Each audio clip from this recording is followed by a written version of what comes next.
Mengapa beberapa wanita yang sudah menikah menjadi rentan secara emosional? Kebanyakan orang tidak bangun suatu pagi dan memutuskan untuk menghancurkan pernikahan mereka.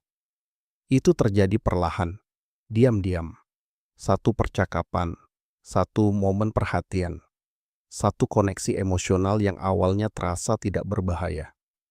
Dan sebelum mereka menyadarinya, mereka berdiri di tepi garis yang tidak pernah mereka duga akan mereka lewati. Hari ini, kita akan menyelami psikologi di balik mengapa beberapa wanita yang sudah menikah menjadi rentan secara emosional terhadap perhatian dari luar, dan bagaimana celah emosional kecil dapat perlahan tumbuh menjadi situasi berbahaya. Ini bukan tentang menyalahkan wanita, dan ini bukan tentang alasan. Ini tentang memahami sifat manusia. Mari kita mulai. 1. Kekosongan emosional yang tidak pernah dibicarakan siapapun. Pernikahan sering dimulai dengan gairah, kegembiraan, dan kedekatan emosional. Percakapan panjang, kasih sayang yang konstan, merasa sangat dipahami. Tetapi seiring waktu, kehidupan berubah, tanggung jawab bertambah, stres meningkat, rutinitas mengambil alih. Dan terkadang, orang-orang berhenti merasa diperhatikan secara emosional.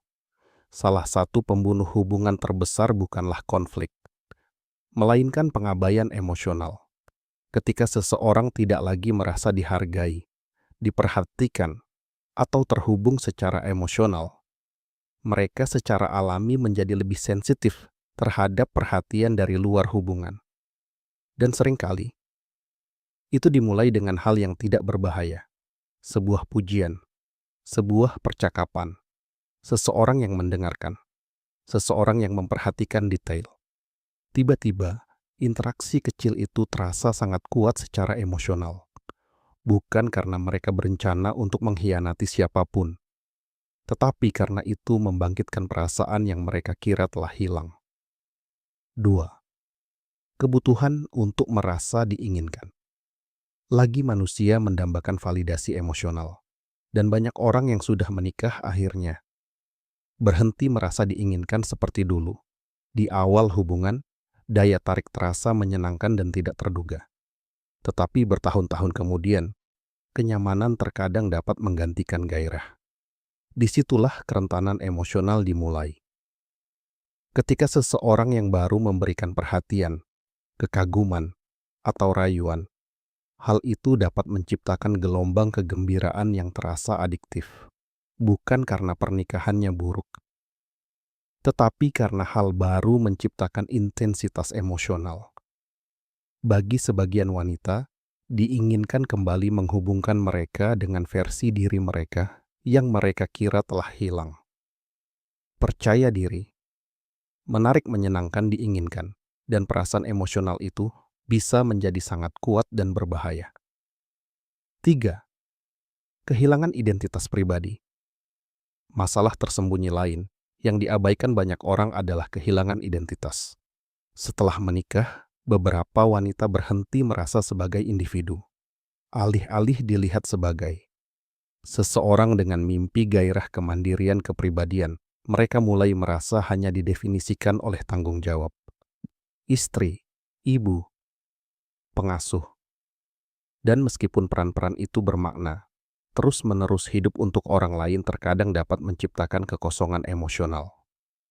Jadi ketika seseorang di luar pernikahan membuatnya merasa menarik, menawan, atau hidup secara emosional lagi, perhatian itu bisa menjadi sangat menggoda. 4. Pikiran mulai menciptakan pembenaran. Disinilah segalanya menjadi berbahaya. Sebagian besar perselingkuhan emosional tidak dimulai dengan niat buruk. Mereka dimulai dengan rasionalisasi. Hanya berkirim pesan, tidak berbahaya. Kita hanya mengobrol. Ini bukan selingkuh. Namun otak manusia sangat pandai membenarkan perilaku emosional yang terasa menyenangkan. Seiring waktu, batasan perlahan bergeser. Apa yang dulunya terasa salah mulai terasa normal. Dan begitu keterikatan emosional tumbuh, situasinya menjadi jauh lebih sulit dikendalikan. 5. perselingkuhan emosional biasanya terjadi lebih awal. Banyak orang berpikir perselingkuhan dimulai secara fisik. Seringkali dimulai secara emosional. Percakapan larut malam, lelucon pribadi, ketergantungan emosional, berbagi masalah pribadi dengan seseorang di luar pernikahan. Keintiman emosional itu perlahan menggantikan hubungan di dalam pernikahan. Dan akhirnya, rahasia mulai muncul. Saat kerahasiaan memasuki suatu hubungan, jarak emosional akan semakin besar. 6. Pola pikir, aku pantas mendapatkan ini. Salah satu perubahan psikologis paling kuat terjadi ketika seseorang mulai percaya bahwa mereka pantas mendapatkan pelarian emosional.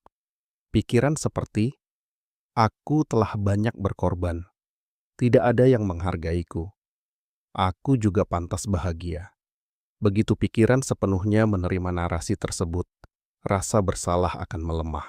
Dan ketika rasa bersalah melemah, batasan akan runtuh jauh lebih cepat. 7. Titik tanpa kembali awalnya. Melanggar batasan emosional terasa tidak nyaman. Namun pengulangan mengubah segalanya. Satu pesan menjadi banyak. Satu pertemuan menjadi rutinitas. Satu koneksi emosional menjadi keterikatan. Akhirnya, kegembiraan itu sendiri menjadi adiktif. Dan pada saat kenyataan menghantam, kerusakan emosional sudah terjadi. Kesimpulan, yang benar adalah kebanyakan orang tidak terjerumus ke dalam perselingkuhan emosional karena mereka merencanakannya. Mereka terjerumus perlahan melalui pengabaian emosional, kebutuhan yang tidak terpenuhi, kesepian, validasi, dan batasan kecil yang tidak terkendali. Itulah mengapa kesadaran emosional sangat penting dalam hubungan. Perhatian, komunikasi, apresiasi, koneksi. Hal-hal kecil ini melindungi hubungan lebih dari yang disadari orang. Karena ketika koneksi emosional menghilang, perhatian orang lain tiba-tiba terasa berbahaya. Jika Anda menyukai video ini, sukai, beri komentar, dan berlangganan untuk konten psikologi, hubungan, dan perilaku manusia lainnya. Dan beritahu saya di kolom komentar, apakah perselingkuhan emosional dimulai jauh sebelum perselingkuhan fisik?